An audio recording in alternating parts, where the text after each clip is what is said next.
آج کی اس ویڈیو میں ہم آپ کو بتائیں گے کہ ادونیہ کون تھا اور کیوں حضرت سلمان علیہ السلام نے اپنے ہی بھائی کو قتل کروا دیا۔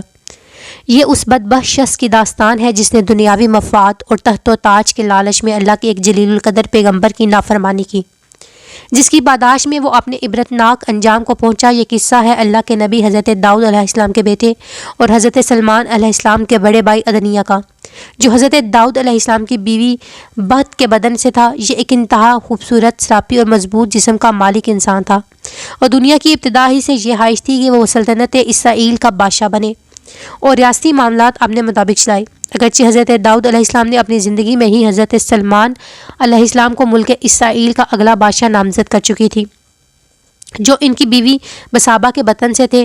اس کے باوجود ادونیہ اپنے والد اسرائیل کے بادشاہ اور اللہ کے نبی حضرت داؤد علیہ السلام کا حکم ماننے انکاری ہو گیا۔ ادونیہ نے اپنے آپ کو اسرائیل کا بادشاہ بنانے کی خاطر مملکت کے بہت سے بااثر لوگوں اور عبادت گاہ کی کہانیوں کو اپنے ساتھ ملا رکھا تھا۔ ادونیہ نے اپنے ساتھیوں کے ہمراہ بنی اسرائیل کی عوام و خواص میں یہ تاثر دینے کی کوشش کرتا تھا کہ وہی ملک اسرائیل کا اگلا بادشاہ بننے والا ہے۔ اپنی جھوٹی شان و شوکت کو ظاہر کرنے کے لیے اس نے ایک بہت بڑا رتھ بنوا رکھا تھا جسے اعلیٰ نسل کے گھوڑے کھینچتے تھے۔ اس کے علاوہ اس نے 50 آدمی رکھے ہوئے تھے جو اس کے رتھ کے آگے آگے دوڑا کرتے تھے۔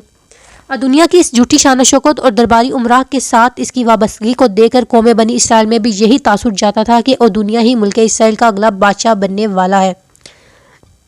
ان لوگوں کا یہ گمان اس وقت یقین کی صورت اختیار کر گیا جب ادونیہ نے قوم بنی اسرائیل کی مقدس قربان گاہ پر جا کر تمام سلطنت سے لائی گئی اعلیٰ بھیڑوں، بچڑوں اور دیگر مویشی کی قربانی ادا کی۔ اس تقریب میں حضرت داؤد کی خاص وفاداروں اور حضرت سلمان کے علاوہ سلطنت کی تمام ہی عمائدین اور ادونیہ کے دیگر بھائی موجود تھے۔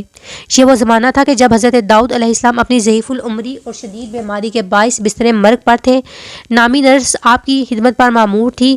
ناسازی طبیعت کی وجہ سے بیرونی خبریں اب تک نہ پہنچائی جاتی تھی، لیکن اس مرتبہ کے معاملات حد سے زیادہ خراب ہو چکے تھے۔ تو حضرت داؤد علیہ السلام کی ایک وفادار درباری ناتن حضرت سلمان علیہ السلام کی والدہ بسیبہ کے پاس پہنچی اور انہیں آنے والے خطرات سے آگاہ کیا۔ انہیں بتایا کہ حضرت داؤد علیہ السلام کے اس بارے میں کچھ نہیں جانتے کہ بیٹا ادونیہ در پردہ کیا کیا اقدامات کر رہا ہے، اور اگر وہ بادشاہ بن گیا تو تمہارے اور تمہارے بیٹے سلمان کی زندگی خطرے میں ہو سکتی ہے۔ تمہیں حضرت داؤد علیہ السلام کی خدمت میں حاضر ہو کر انہیں تمام حالات سے آگاہ کرنا چاہیے۔ حضرت سلمان علیہ السلام کی والدہ بسیبہ ناتن کی صلاح پر عمل کرتے ہوئے حضرت داؤد علیہ السلام کی خدمت میں حاضر ہوئی۔ آپ نے انہیں تمام اقدامات کے بارے میں بتایا جو ادونیہ خود کو بنی اسرائیل کا بادشاہ بنوانے کے لیے کر رہا تھا، اور پھر آپ نے حضرت داؤد علیہ السلام کو ان کا وعدہ یاد دلایا جس کے مطابق حضرت سلمان نے قوم بنی اسرائیل کا اگلا حکمران بننا تھا۔ حضرت داؤد علیہ السلام نے بسائب کی ان تمام باتوں کی تصدیق کے لیے ناتن کو اپنی خانقاہ میں طلب کیا اور ان سے حقیقت دریافت کی۔ ناتن نے ہر حرف وہی دہرایا جو بسائبہ حضرت داؤد علیہ السلام سے کر چکی تھی۔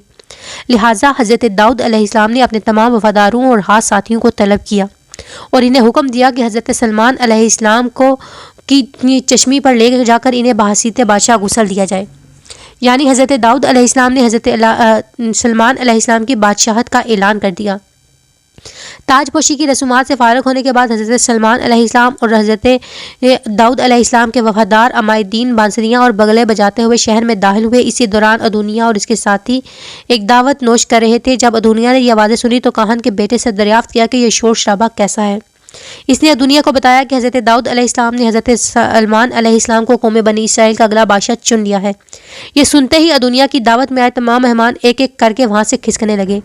ادونیہ بھی یہ حال دیکھ کر وہاں سے بھاگ کھوڑا ہوا اور اپنی جان بچانے کی غرض سے مقدس قربان گاہ میں پناہ لی۔ اس نے حضرت سلمان علیہ السلام سے گزارش کی کہ وہ اس کی جان بخش دیں، جس کے جواب میں حضرت سلمان علیہ السلام نے کہا کہ اگر ادونیہ اپنے آپ کو اچھا آدمی بتائے تو میں یہ وعدہ کرتا ہوں کہ اس کے بال کو بھی نقصان نہیں پہنچے گا، لیکن اس نے آئندہ بھی تخت و تاج کی حرص نہ چھوڑی تو میں اسے قتل کر دوں گا۔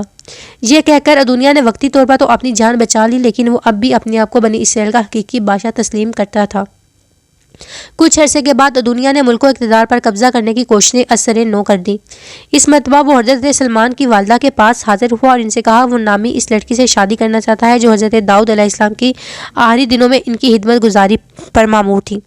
قوم بنی اس لڑکی کو بہت عقیدت اور احترام کی نگاہ سے دیکھتے تھے، اس لیے دنیا کے ذریعے قوم بنی اسرائیل کے تحت تک پہنچنا چاہتا تھا۔ اس نے اس لیے یہ منصوبہ بنایا۔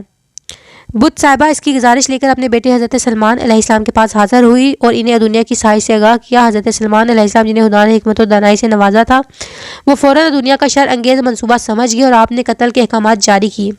قدرت نے دنیا کو خوبصورت اور صحت مند جسم، دنیاوی مرتبے اور اللہ کے 2 پیغمبروں کی رفاقت سے نوازا تھا، لیکن اس کی لالچ اور حرص نے اس کی دنیا و آخرت تباہ و برباد کر دی۔